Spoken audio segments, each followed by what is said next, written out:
साथियों, जैसा कि आप देख रहे होंगे 6800 की लिस्ट में सिलेक्टेड ये अभ्यर्थी हैं और ये आज यहीं पर रुकेंगे और तब तक रुकेंगे जब तक कि नियुक्ति का मार्ग बिल्कुल प्रशस्त नहीं होगा। दोस्तों, आज उत्तर प्रदेश सरकार के बेसिक शिक्षा मंत्री माननीय संदीप सिंह जी के आवास पर अपनी मांग रखने गए थे। वहाँ पर ओबीसी एससी समाज के इन अभ्यर्थियों को बहुत ही बर्बरतापूर्वक घसीट कर पुलिस ने गाड़ियों में भरा। इसी बीच बहुत से साथियों को गंभीर चोटें आई। यहाँ पर एक महिला अभ्यर्थी हैं, इनके पैरों में फ्रैक्चर हुआ। इसके साथ साथ और भी कई लोग ऐसे हैं जिनके बहुत ज़्यादा चोटें लगी हुई हैं। आप यहाँ देखेंगे कि यहाँ पर इनका अभी ट्रीटमेंट हो रहा है। इसके साथ साथ ये अभी हॉस्पिटल से डिस्चार्ज हो गया है और अभी यहाँ पे इको गार्डन में यहाँ पे बोतल अभी भी इनके लग रही है। आप अभी देखेंगे।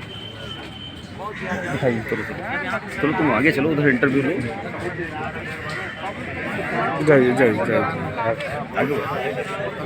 एक मिनट, ये किसका है? रख लेना। हाँ, इनके जो हड्डियों में गंभीर चोट आई है, इसके साथ साथ इनके हाथों में पैर में फ्रैक्चर की भी संभावना दिख रही है। डॉक्टर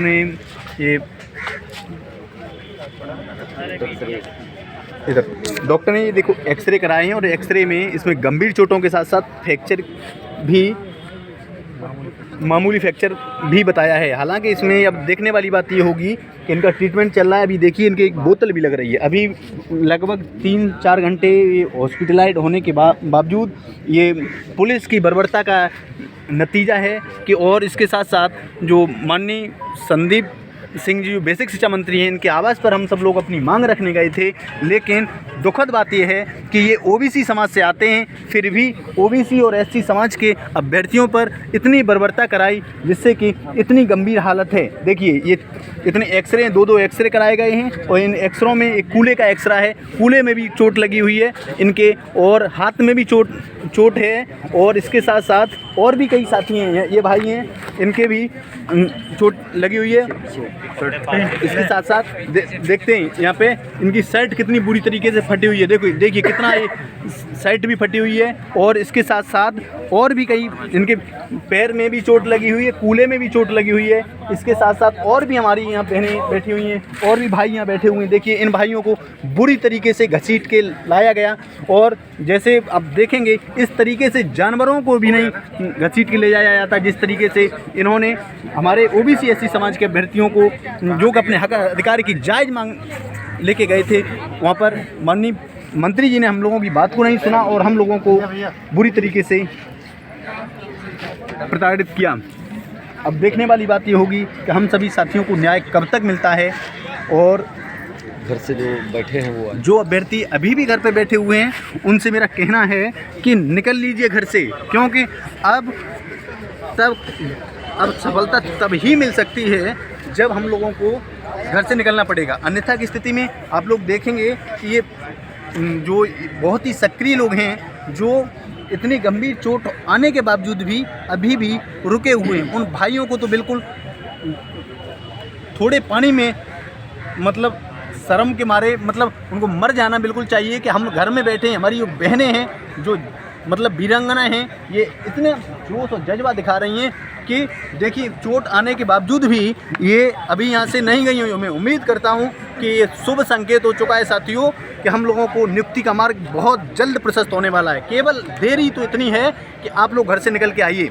और अगर आप लोग सब लोग निकल के आ गए, ये 2, 3, 4, 5 दिन का समय इतना इम्पोर्टेंट है कि जो विधानसभा का जो सत्र चलने वाला है, इससे पहले आप लोग अगर बड़ी से बड़ी संख्या में आ गए तो मान लीजिए हम लोगों को किसी न किसी रास्ते से, या तो सरकार एफिडेविट लगा के कोर्ट में हम लोगों का मैटर सॉल्व कराएगी। भारतीय किसान यूनियन ने कहा है कि, और इसके साथ साथ भारतीय किसान यूनियन के पदाधिकारी भी हम लोगों के बीच में आए हुए हैं और जो आश्वासन उन्होंने दिया कि हम ये बात पूरी केंद्र स्तर तक पहुंचाएंगे। 25-26 में इनका धरना और 25, 26, 27 में इनका धरना है। तो साथियों, ये बहुत ही स्वर्णिम अवसर है। आप कोई भी काम कर रहे हो, कोई भी नौकरी कर रहे हो, कोई घर पे काम हो, कैसे भी कैसे यहाँ पे निकाल के आइए, समय निकाल के आइए।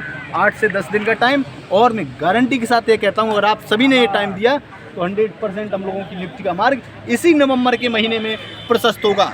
अब ये तय आपको करना है कि आपको घर पे पड़े रहना है कि या इको गार्डन में सहयोग करना है कि एक भी रुपए नहीं किसी को देना, केवल शारीरिक रूप से आइए और 100% हम लोगों को नियुक्ति मिलेगी। कि बिना कीमत चुकाए भी कोई राजा नहीं होता, बिना कीमत चुकाए भी कोई राजा नहीं होता, सफलता का कहीं भी गुप्त दरवाज़ा नहीं होता, हमें दरिया में डूबना है कम कस इसी खातिर, बिना डूबे हुए गहराई का अंदाज़ा नहीं होता। बहुत अच्छे, इसलिए आप लोगों से अपील है कि आप आइए और अपने घरों से निकलिए और हमारे संघर्ष को और अपने समाज के लिए लड़िए। तो दोस्तों ये आप लोगों ने देखा, और भी हमारे यहाँ अनेक साथी हैं। अभी मैं आपसे और भी हाँ मिलते हैं इनसे। भैया सभी से अनुरोध है कि अब आ जाइए, अब ये अंतिम अवसर चल रहा है। यदि यहाँ से ये अब हम लोग कम लोग रहे तो ये हार भी हो सकती है और संख्या बढ़ा करके आप इसको जीत में भी बदल सकते हैं। तो निवेदन है आप सभी आइए, हाथ जोड़कर प्रार्थना है कि जल्द से जल्द जितना हो सके आ जाइए। अगर हम लोग ये 8-10 दिन का समय यहाँ पर दे दिए तो निश्चित नियुक्ति मिल जाएगी, और अगर ये 8-10 दिन का समय नहीं दे पाए तो नियुक्ति से बहुत दूर भी है। और ये हमारे भाई साहब हैं। हाँ, और सभी भाइयों को नमस्कार। सबसे पहले मैं आप सभी घर बैठे भाइयों को निवेदन करना चाहता हूं कि जो अरशद में सिलेक्टेड भाई बहन हैं वो जल्दी से जल्दी लखनऊ के लिए प्रस्थान करें। भारतीय किसान यूनियन के कुछ अधिकारी भी आए हुए हैं जो हम लोगों के समर्थन में हैं। इनका धारणा 24, 25, 26 चलने वाला है, अनावृत चलता रहेगा। और हमारे जितने भी मुद्दे हैं, आज 2 साल हो गए हम लोगों को लड़ते हुए, लेकिन हम लोगों को न्याय नहीं मिल पाया है। और हम लोगों को इनसे बात हुई है, कहा है हमारा पूरा समर्थन है और इसके लिए हम जहां जितना भी भरसक प्रयास होगा हम करेंगे। इसीलिए हम अपने साथियों से अनुरोध करना चाहते हैं कि जब तक इनका धारणा चलता है वो बहुत ही अच्छे से आएँ और यहाँ पे संख्या बल दें। आज हम लोग शिक्षा मंत्री के आवास पे गए थे। एक हमारी बहन थी जो गर्भवती थी, उनके ऊपर जो है डिवाइडर गिर गया, वो भी बहुत जख्मी हो गई, लेकिन फिर भी जोश और जुनून के साथ डरी रही। रीता शेखर दीदी हमारी थी, उनको जो पुलिस ने इतनी बर्बरता के साथ जो है किया कि उनका जो है फ्रैक्चर हो गया। और कृष्णा भाई थे जिनका शर्ट फट गया। बाकी पुलिस वालों के साथ अनगिनत भाइयों की इतनी मेहनत और इतनी झड़प हुई है कि देखते ही बनता है। इसमें कम से कम 700-800 लड़के हमारे अभ्यर्थी थे जिन्होंने पुलिस के साथ बहुत ही बर्बरतापूर्ण लड़ाई की है। और ये अनावृत धारणा किसी न किसी जो है केंद्र पे चलता रहेगा।